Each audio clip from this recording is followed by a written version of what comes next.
You know, I am the way I am today is because they're always guiding me, even though I don't know what the hell I'm doing. They keep pushing me, telling me, and you know, I'm just like a, you know, the Energizer rabbit, that pink little rabbit. Just keep going, you know. And I'm here today is because of my spirit continue to guide me, you know. And that's why it's so important that, you know, we as individuals really have to understand who we are, and don't hesitate to talk to other people. Don't hesitate to share your dreams. Don't hesitate to share what you will consider maybe you're a little crazy, you know, maybe you are not, you know. Maybe you are not, because you just need someone to listen to you and to tell you that maybe you are not. That's it.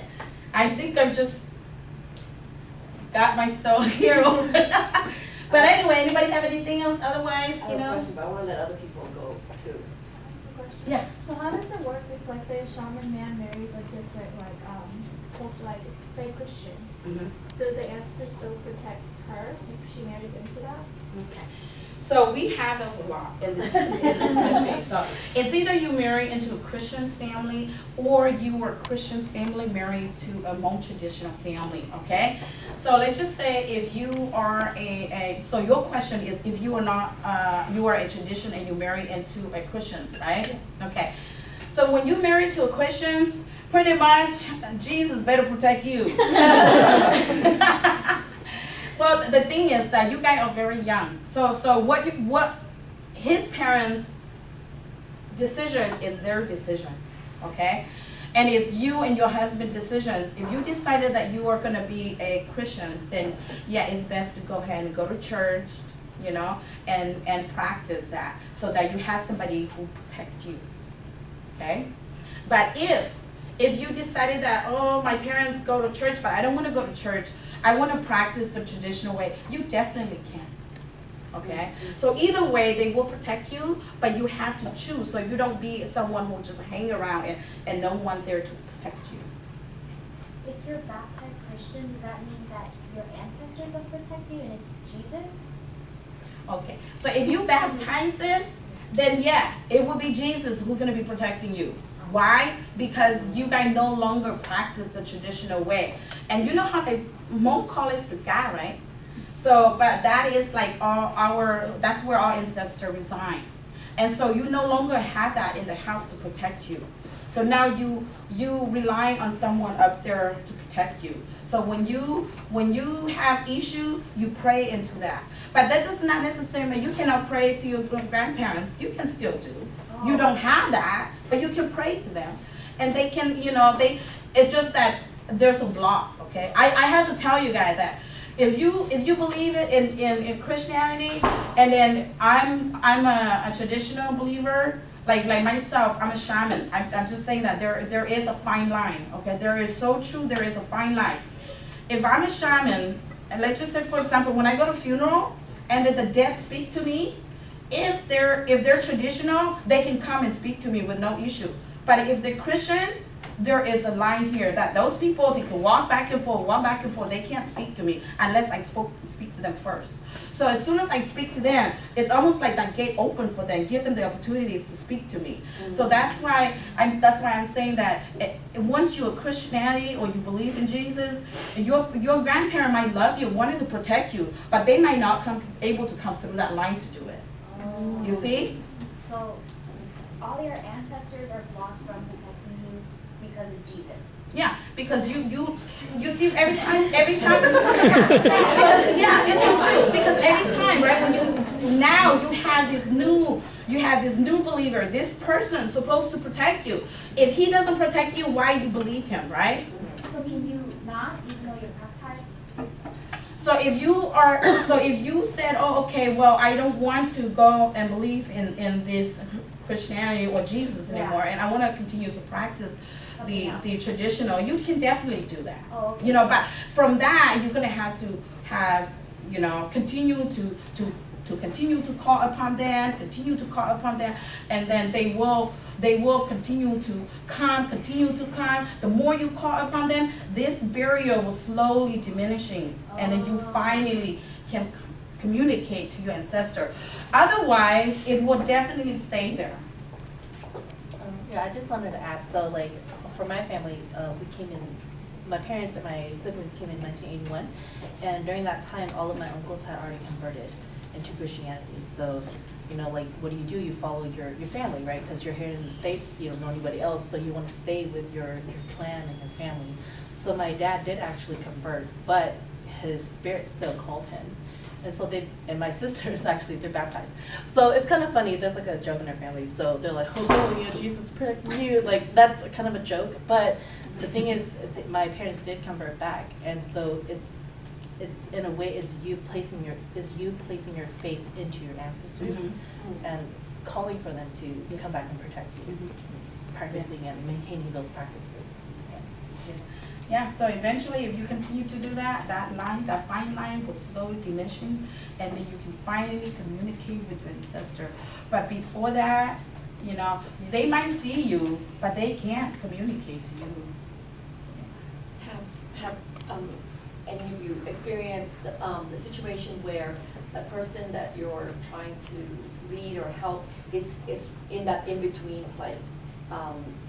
Either that, you know, like in your situation, or not even wanting one way or another, but they're stuck in that situation where let's say Christianity and shamanism, right? And have you experienced that? So this is what happened in the shaman world, where I went to heal people, and I experienced through my shamanic healing. Let's just say, for example, I said that I believe in Christians, right? But when I passed, I said, oh, I don't want to do Christians. I want to do a traditional funeral. And I said, well, although all my kids went to church, you know, when I pass, I really don't want to do a church ceremony. I want to do a traditional ceremony. And they put that person into a ancestor traditional funeral service, right? And a lot of time when I go see them, when they get up there, they're like, their ancestor doesn't recognize them. So they become part of the mislink, like you said.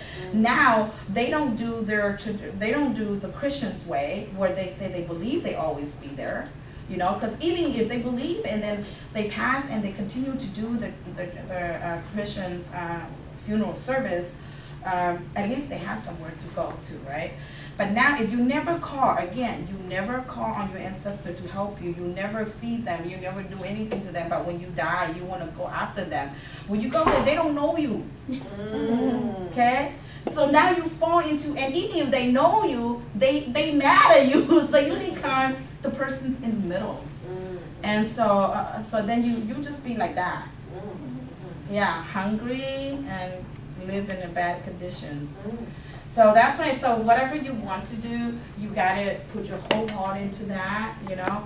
And if you say, oh yeah, I'm already baptized, and then now I wanted to do tradition, yeah, you can definitely do, but you have to believe it in that, put your faith into that. You have to continue to call them to come help you, and then this line will slowly diminishing, and then you can communicate with them. They can come freely now, you know.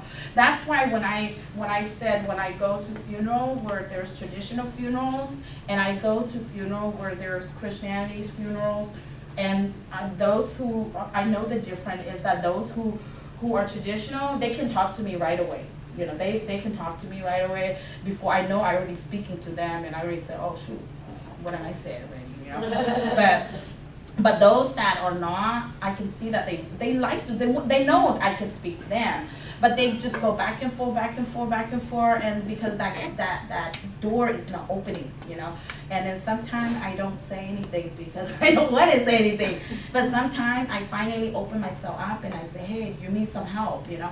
And it's almost like that door open right away. And when that door open, this person can freely talk to me now, you know. So it's the same things in your situations.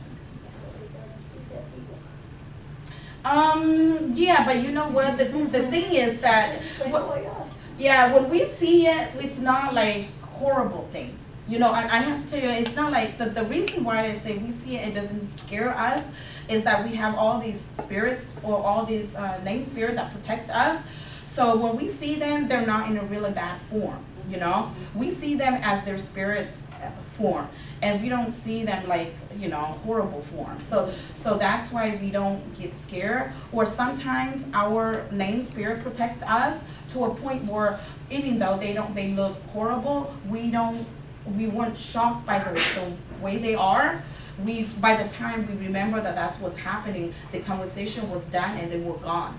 You know what I'm saying? So that's why it wasn't like a monster movie where you see it, you get so scared. It's because you have all these spiritual that protected you, and they were able to make you that way, numb into where you don't feel like, oh my God, I'm so scared. By the time you remember, you already have the conversations without even, a lot of the time you don't even care what they look like, because you just kind of do the thing and you just talk to them, and by the time you remember, oh, the conversation was done, the spirit was already gone, and then you feel like, oh shoot, I just had another episode, you know, that's it. Yeah, that's pretty much it, you know. Yeah, that's why we don't get so scared, you know, unless, and I have to say, when spirit talking to you, time freeze.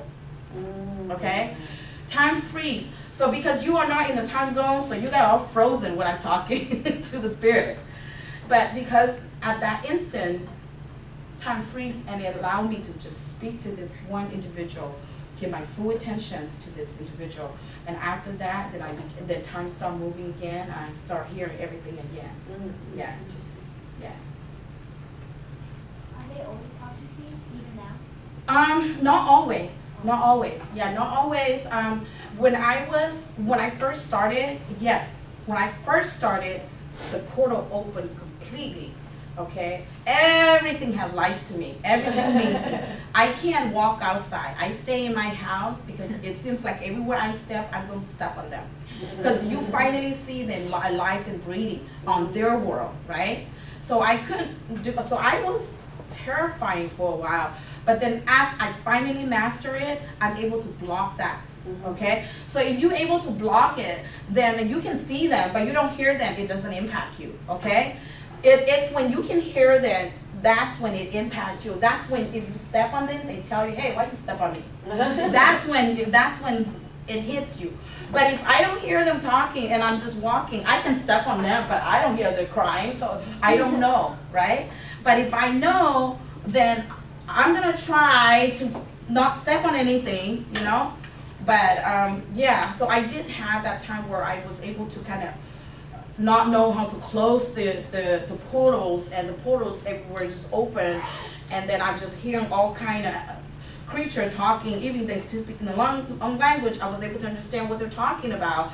That's when I was shocked, and I couldn't get out of my house, and then I have to breathe, and I can't go high in the mountains, because the minute I'm up into any elevation, I begin to speak other languages, and I beginning to start saying things, you know, and I decided to lock myself inside my house, you know. But when I finally mastered, and I was able to figure out why that is happening, is because I don't know how to close my portal. I didn't know how to close that boundary off. And so like when I go and training with my spirit, I'm supposed to come home and close that portal so no one can follow me. But I don't know how to do that. So then I experienced that for a period of times, and then when I finally realized that, oh, it's because I didn't close that portals, and I didn't feel everything and block everything so people can't follow me, or that I can't see through the other world, then when I finally do that, and I learn how to do that, then I don't experience that anymore. And now I can choose who I want to talk to, okay? I can say, okay, like I said, when I go to funeral, people can come and keep talking to me. I just don't answer it. If I answer, the minute I answer, everyone's gonna talk to me, because they say, oh gosh, she can talk, she hear me too. So everyone's gonna talk. So what I do, I just block. I don't need to hear anybody. I just walk like I don't know anything, okay? So when I start doing that, I realize that, oh, I can go to funeral. I don't have to worry anymore, because I can do that now. So it takes a long time. I mean, like I said, I'm already doing it for over 10 years. So I find in the last maybe about 4 years that I was comfortable enough that I can say, oh, okay, well, I can go places and I don't have to worry, you know. Otherwise, like, or if I go to like graveyard, you know, I see things when I go to graveyard. Physically? In my world, it's physically, you know, yeah. So, but I'm just like, oh, okay, you know, you're so used to it that you just like, oh, okay, you know, that's it. How did you get your calling? You know, when I'm always, like I said, I'm always been like this. So my mom said the minute I was born, my calling was already started, but my parents didn't know. So my mom said the minute I was born, my dad was working with the American CIA, so my parents travel a lot. And then when I was born, I cried 24/7 for 3 nights. And there's an old man who is a neighbor next to my mom, my dad, saying, hey, son and daughter, how come your kid cried all night? You know, if you don't mind, let me look into her. Maybe something is wrong with her because I'm a shaman, I can help you, right? And then he looked into it and he said, oh, she has shaman spirits. I'm going to change her name. So before my name was Hoa, but then he changed my name to Ngo Name, right? That means the name spirit. He named me name spirits, you know? And then from that day on, I was fine throughout my life, but I always know things though. I just keep thinking that just, like I said, maybe that's just how life is. And when I date my husband, I tell him, man, I'm not like woman, you know. He said, you know woman? I say, yes I am, but I'm just not like every woman, you know? Because I know I was different. I knew I was different. And the minute I married my husband, that's when it perpetuates so fast because they know that now I have a significant other who can help me to make this really happen. So the more kids I have, the worse I became. And until I have my last child, I was bed rest. I couldn't go to work. I was home for months. And my symptom was very different. That's why I say they categorized me. At that time, I was the first wave of the generation shaman in this country. So I suffered a lot. My path becoming a shaman was very dark for me at that time, you know. And I sick for months and years, and I went to the hospital. They couldn't diagnose because my symptom was more like I told you, schizophrenics, panic attack, you know, I feel like I'm gonna die. They test my heart, nothing happened. They test my blood, nothing happened. And I'm going to hospital to a point where they know me personally. They, Miss Hurst, you again? Yes, me again. Same thing, yes, same thing. And so until one day, I finally thought that I am going to die because I can't work anymore. My kids are still young.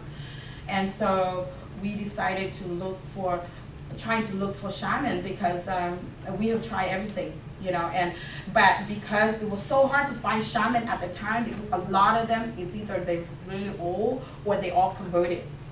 They all converted to Christians. And so it's harder to find a shaman, and so it takes me some time to find it. And not until they beginning to let the people in Thailand, Thakabot, to come to this country. That's when I finally realized that, oh, there's some new shaman arriving, you know. So I went to look for it. But what happened is that when they saw my name spirits, it's so different from there. So they told me I was being contaminated with evil spirits, that I'm going to die. There was nothing they could do for me, you know. So I count my day. They tell me exactly when I'm going to die, and I count my time. I thought I was going to die, you know. And so, but the time arrived, I didn't die. So I thought maybe that's not true, you know. So I seek it again, and I seek another shaman, and then she said, no, you know, I don't think that's what it is. I think you really have shaman spirits. And that's when I finally thought, okay, good. I'm not going to die now, you know. Yeah, I'm not going to die now. But how am I going to start? Okay, at that time, I'm still young. And I say, oh my gosh, I don't even know where to start. I mean, I don't know, you know. And then, so I talked to my parents. I'm very fortunate that I have a very supportive family. Okay? And I have a very supportive husband. Otherwise, he would throw me into a mental institutions and call it, you know. But they were really supportive, and I noticed that the minute I beginning to practice, I feel better.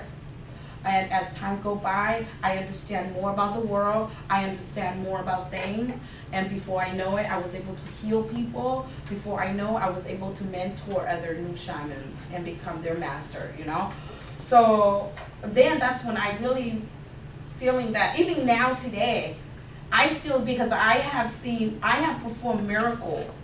I have helped people who's been possessed, who's physical being beaten by spirits, and so I was able to help all these people, and so even I did all of these, I'm still just an ordinary person. So sometimes it's still hard for me to swallow the things that I do, but if it wasn't for my spirit, I won't be able to do any of these. Okay, but it's because of my spirit. So what I keep telling my young students or practice a shaman is that they say they don't know what to do. Or they always say, "Oh my God, we're so stupid. We don't know." And I was telling them, "You may be stupid, but your spirit or no, so you definitely will be good." Because we always talk, because they keep thinking, "Oh God, we're so stupid, you can't do it." And I keep telling them, "No. You may think you are, but your name spirits are not. Your shaman spirit are not, and they're very bright, and you just have to embrace it." So the first thing is to embrace it, accepting your responsibility and accepting who you are. That's the first thing as a shaman. If you cannot do that, you will not be able to move anywhere. And so that's how I was. When I found out that I was I'm gonna be a shaman, I was so happy. The first thing I was like, "Oh my God, I'm not gonna die anymore." That time was so scared. I had to make sure that my husband know how much life insurance I have at work, and I have to tell him how much he can only use, and how much he make sure my kids can go to school for. And then, you know, when I realized that, oh, I'm not gonna die, I was so happy. But I faced with another chapter where how do I start it, you know? And then when I finally find it, like I said, before I know it, I was able to start helping people, healing people. Then I start being their mentors, I start being their master, and then it's already over 10 years. But I still see that the Hmong community are still struggling the same thing I did over 10 years ago. Why? Because we did not have any center for everyone to come in when they need help. And that's why I started this nonprofit organization, so that I can be a center for people to come if they need this type of help, you know. And so I've started, it's been a little bit over 2 years already. So we're here. Anything else, anyone? So I've actually grown up as a shaman, and I've seen like different styles throughout like a lot of years. Out of like curiosity, I want to know I know there's a lot of shamans who just sit and they sit there for like the whole day, and there's ones where they, you know, jump up and down. But I'm really curious about the ones who actually go around the house without knowing that place. So what are they seeing, and like what's like basically happening during that process? You mean when they go into the house and they jump all over the house? Yeah, and like they know where to go. Okay, basically what they do during that process, they just cleanse in the house. Oh. They cleanse in the house, and remember when they do that, there's somebody guide them, right? Mm-hmm.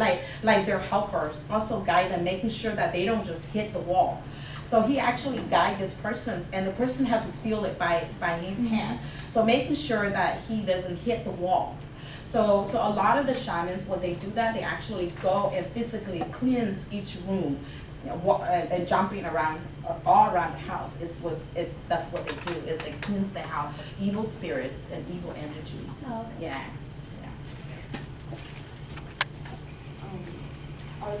Are there non-Hmongs entering your center, or? Yes. I have Vietnamese, Chinese. I have Filipinos. I have some Caucasians, Americans, you know, and I even have African Americans also, you know. So these are people that I help, and that I know they know they continue to come, you know. Yeah. So like I said, it's something new for everyone to try. Like I tell everyone, as individuals, we want to live happy and healthy, And so we want to make sure that if there is a way that we can, maybe perhaps just a simple little things, it makes us better and, you know, take us away from taking the medications, then a lot of people understand that, and those who are or also those who have tried everything and it's not working for them, so they'll come and then we do what we can to help them. Many of them very happy with what they see, and they're coming from ask for help from anywhere where they really bed rest all the ways to they've been prosecuted at court. They want to figure out what the hell's going to happen to them. So Maybe we should have a field trip to your center. well, currently the center is not quite open. Okay. Oh, okay. So I practice this in my home. What I'm doing is right now I'm doing a lot of lay work right now. I'm doing a lot of lay work. I'm going out there. I'm telling people what I do, and I wanted people to sponsor me. I wanted people to help me make this happen so that I can have a physical location. So those who need help, they actually comes to my house, and I did the service in my house. Kickstarter. Yeah, that's my goal. That's my goal. So right now I'm doing a lot of lay work. 2 months ago I'm talking to Kaisers about it. I'm still working with UCDavis Medical Center right now. So Loud hope, family. Loud family, I don't know if It's gone. if they still here. Oh, Yeah, law mainly closed. Yeah, so I And don't it's still in know. Oakland. Yeah, that's probably a new one. Yeah, so I Yeah. don't know if they're, so what I'm doing is, right now, I'm just working with all these, and I'm doing a lot of lay work out there. I really wanna put myself out there so that, cause a lot of these, people gotta see that your work also, what are you really doing, you know? Cause we are very new, so for me to open up a center, I have to have a lot of fun, a lot of my shamans and a lot of my work are volunteer. And so if I don't have the times, then I call all my shamans, and then they do their volunteer work. But if I have times, then I take my times and I go do this as a volunteer work for the community. So, another question, so, when you mean volunteer, so like if someone comes for your service, is there a fee, or is there a donation, or how does that work? Okay, so this is what happened is that, right now, we take donations only, you know, like, let's just say, for example, if somebody comes to my house and they just want me to assess what happened to them, then usually they need to bring me some incense and some job paper and candles and white flowers. And sometimes they put like $20 in there for donations, you know. And then I would assess them, I tell them what happened, what's going on, and if they feel like, oh, you know, they know that they've noticed that they're improving. And if I tell them that, oh, maybe it's just a soul calling, or no, you have to do a shamanic healing for this purpose. And if they know that, I usually give them like a day to 3 days, you should see an improvement, you know, and around 1 to 3 days, if they see an improvement, then they call me back and they say, hey, I want to do this healing, you know. And then even the healing, if we just do soul retrieving, and stuff like that, then yeah, it's just the donations that we ask people that, you know, we like them to donate to the organization so that I have the funds to do all the activities for the community. So it's just a donations fee that we ask them. So we hope that someday we'll be able to hire a permanent couple of permanent shamans in the center, so people can just do a walk-in. You know, they can call in or they can do a walk-in, and so if they just wanted to be for a shaman to assess them, they can definitely do there. If they want to have a healing done, they can say, oh, they can do it at their house, or we can definitely have a room specifically for spiritual healing at the center. So that's my vision, and that's my goals going forward. So do you have apprentice, like apprenticeship, that kind of thing, so that they can study from the master? Oh, so one thing I want to be very clear is that I, as a master, I will guide them, but I don't have and I will tell them that the path, you know, if you were to looking for a soul that is lost, these might be the area that you need to look for, because if a soul is lost, then they will definitely stay here. If they're not here, then they're in the dead world, and then these are the steps that you're gonna go to the dead world to retrieve the soul, right?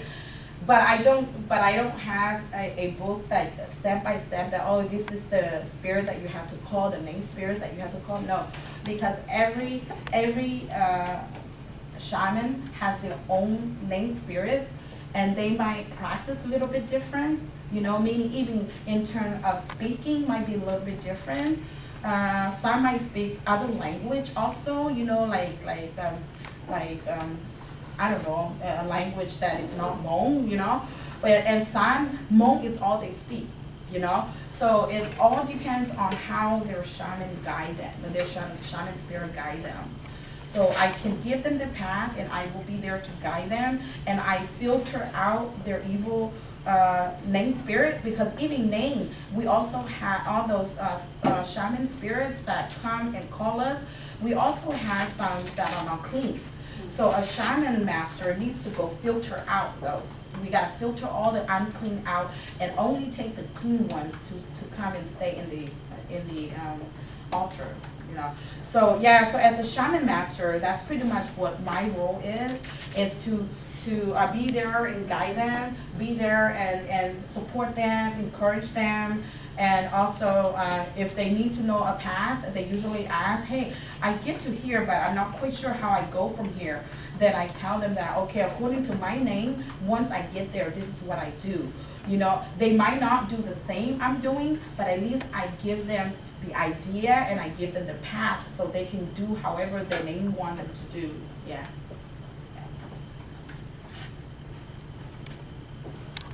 All good? So we want to thank you, Master Holor, so much for your time. It's been like, my mind is about to explode, honestly. It's just so much wonderful information, so we just want to give you a round of applause. It's a pleasure to be here. Thank you, everyone. I know that I elaborated so quickly, and I might talk really fast, and some of you might not understand either, but you know, we are, again, local in Sacramento, so if anybody need anything, or have anyone who would like to get a little help or anything, feel free to contact us. Do you have information here for us? I have a Business card. card. I have a card, so I'll give you guys my card, and anybody needs to contact, let us